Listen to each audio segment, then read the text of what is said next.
In this Battletech post, we're going to explore total warfare, combined arms, vehicles. And we're going to framework out an overview of vehicles because as you build out your Battletech collection, and certainly Mechs are king, you're going to build out your lances, but you soon discover, this is the challenge that I face with Battletech, there's a lot of cool stuff in-game, and there's just not enough battle value or C-bills to get it on the table. I want Mechs, I want tanks, I want infantry, I want air support, artillery, and I want it to be low battle value. You can mix and match these elements of the game, and we see this as we begin to branch out from Mechs. Naturally, let's play some tanks, let's play some infantry. And you begin to look and say, as a weapons platform, as an example, if I look at the awesome assault mech, and I look at the Shrek PPC carrier, just looking at PPCs, I can get more on the table with vehicles than with Mechs. So why would I ever take Mechs? You get a lot more firepower or potential firepower from vehicles. And certainly the narrative, sidebarring for a moment, the narrative in Battletech has combined arms. Mechs are supported with vehicles.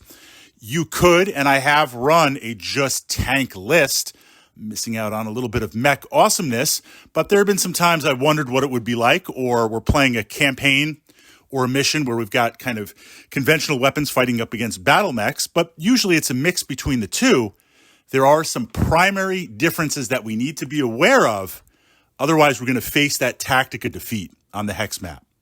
So the first difference between the two, why vehicles are generally less battle value, is how they navigate through terrain.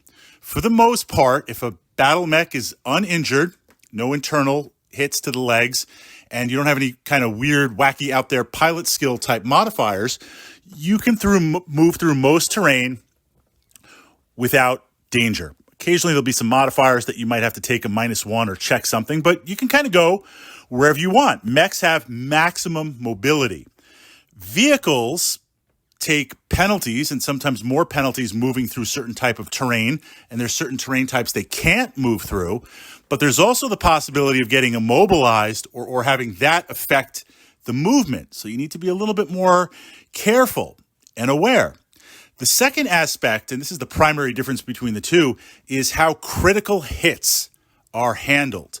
In Battletech, for the most part, with Mechs, you take damage to the primary armor, and then when it blasts through that armor, it goes to internals, and then there's a chance that something will trigger or go wrong or get damaged or explode. Unless you get lucky with full armor on the front, rolling those double ones, that means some new tech left the hatch open and that explosion found it right in there.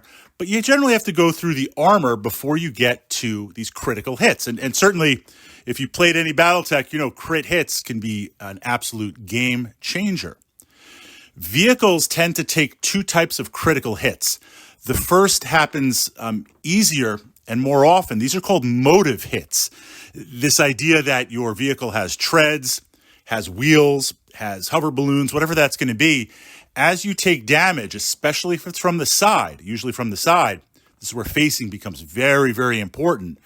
What you're going to find is there's a chance that not only do you take damage to armor, but you're also going to be taking motive hits, which damages the tracks, the ability in-game to move.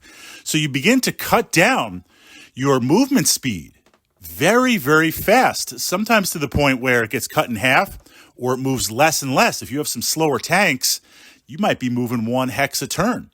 You might get immobilized. Now, we're going to keep immobilized in mind for a moment because that's an optional rule, but they take that damage much easier. The crits themselves, when you go to armor or other locations, they tend to affect a lot more. It could be an immobilization.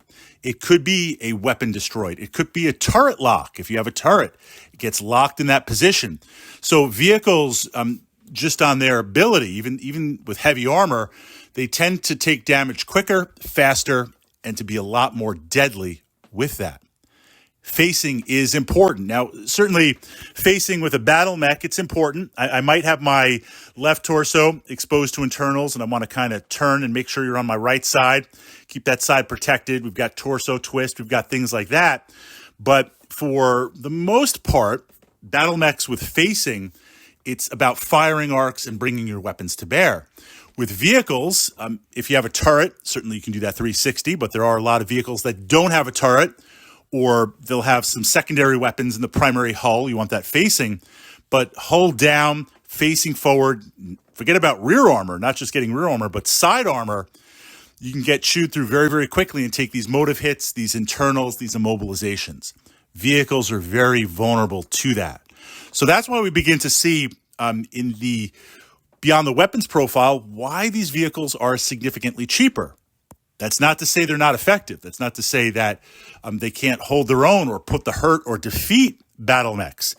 We just need to be aware of them going in. Like the first, I'm going to give you a number here, 3 to 5 games that you play with combined arms, battle mechs, you need to really step back and allow yourself to feel the flow of the rules, but then get that tactica down. Now, the optional rules. I say this is optional because certainly it's in the books, but every Battletech group, kind of have your own player personality, the missions you like to play, the mechs, the maps. For the most part, if it's not a campaign, we tend to play Battletech head-to-head. What battle value, what map, what mission, go head-to-head, blow some stuff up. It's pretty much like a fight to the end.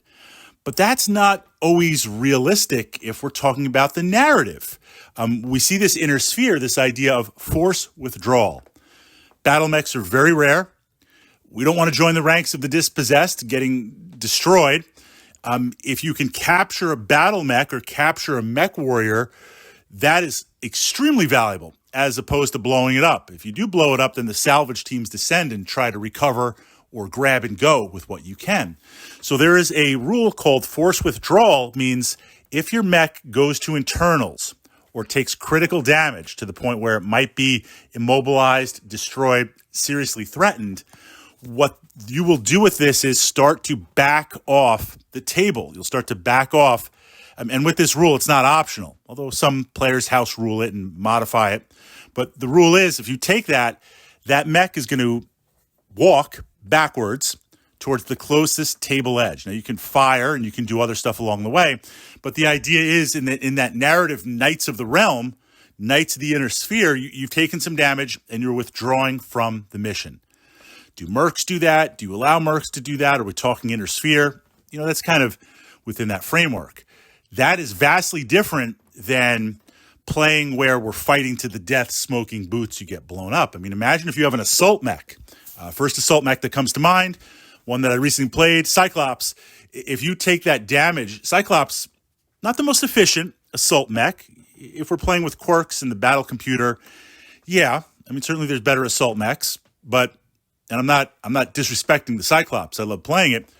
It's still an assault mech. It's got the missiles, it's got the lasers, it's got the AC-20, it's got some good armor.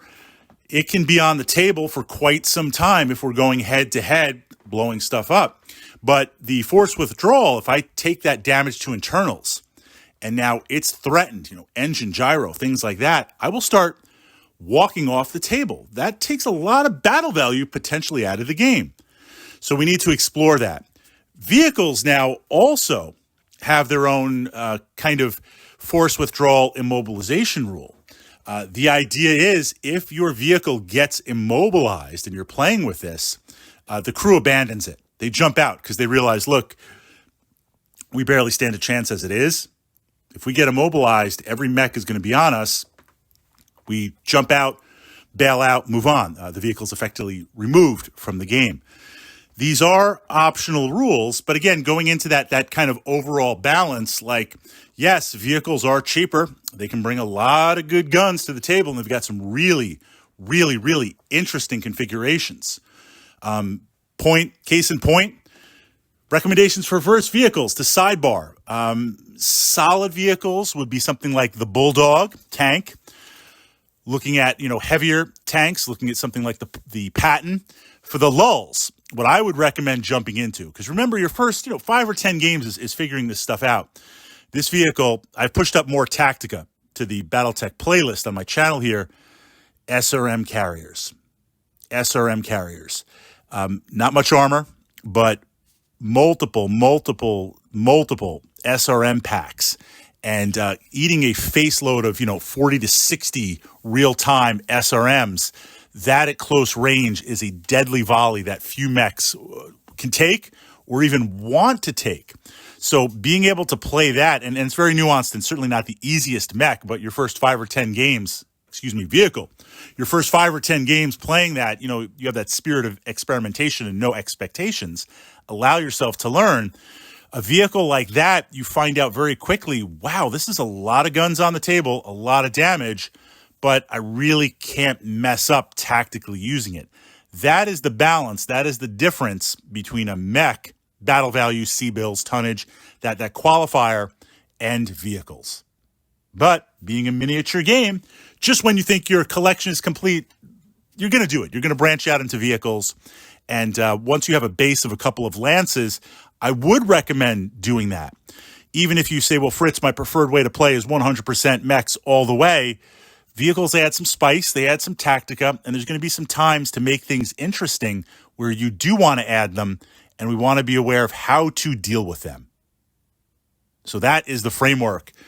Looking at mechs versus vehicles, the primary differences when you're checking at that battle value difference.